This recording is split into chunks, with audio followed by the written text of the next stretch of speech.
प्यारे भक्तों, आज हम आप लोगों से कुंभ महापर्व के विशेष नियम को बतलाएंगे, जिसके करने से आप लोगों को पूरा पुण्य मिलेगा।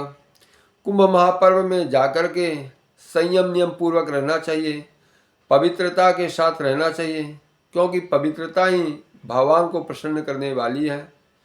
तीर्थों में जाकर के इस नियम को अवश्य लेना चाहिए। वहाँ जाकर के माँ गंगा व त्रिवेणी को प्रणाम करना चाहिए, उनसे स्पर्श करना चाहिए, उनसे अनुमति लेकर के जल में प्रवेश करना चाहिए, क्योंकि दरस परस मज्जन जल पाना। उनके दर्शन स्पर्श मात्र से प्राणियों का कल्याण होता है, सभी पाप जल करके नष्ट होते हैं। इसलिए उनसे अनुमति लेकर के जल में प्रवेश करें, फिर स्नान करें। स्नान के पश्चात सूर्य नारायण को जल दें, देवताओं को और ऋषियों को, पितरों का तर्पण अवश्य करना चाहिए। बाहर निकल के अपने गीले वस्त्रों को निचोड़े और वही गीले वस्त्र अपने घर लाए, उससे पितर लोगों की संतुष्टि होती है और प्रसन्न होकर के अनेक प्रकार से आशीर्वाद देते हैं। फिर शुद्ध होकर के वहाँ का गंगा जल लें और वहाँ की मिट्टी लें और चंदन लें, क्योंकि वहाँ की मिट्टी में अनेक सिद्ध महात्माओं के चरणों की रज है। जो इस समय सभी दैवी शक्तियाँ कुंभ पर्व में विचरण कर रही हैं, उनके चरणों की रज है। इसलिए वहाँ की मिट्टी अवश्य लाना चाहिए। अनेक रूप धारण करके स्वर्ग के सभी देवता कुंभ पर मेले में विचरण करते हैं, उससे वहाँ की मिट्टी का विशेष महत्व है।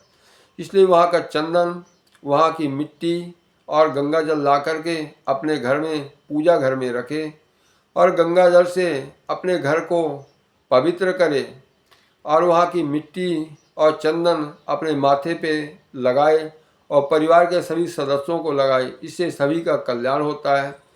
और भंडारे में जो आपने भोजन किया है, उसके निमित्त वहाँ दान अवश्य करना चाहिए, क्योंकि शास्त्रों में तीर्थों में दूसरे का अन्न वर्जित है। दूसरे का अन्न, दूसरे का भोजन नहीं करना चाहिए। उसके निमित्त वहाँ उपस्थित ब्राह्मणों को और साधु संतों को दान करना चाहिए। तो प्रसन्न होकर के वहाँ देवता, ऋषि और पितर अनेक प्रकार के आशीर्वाद देते हैं।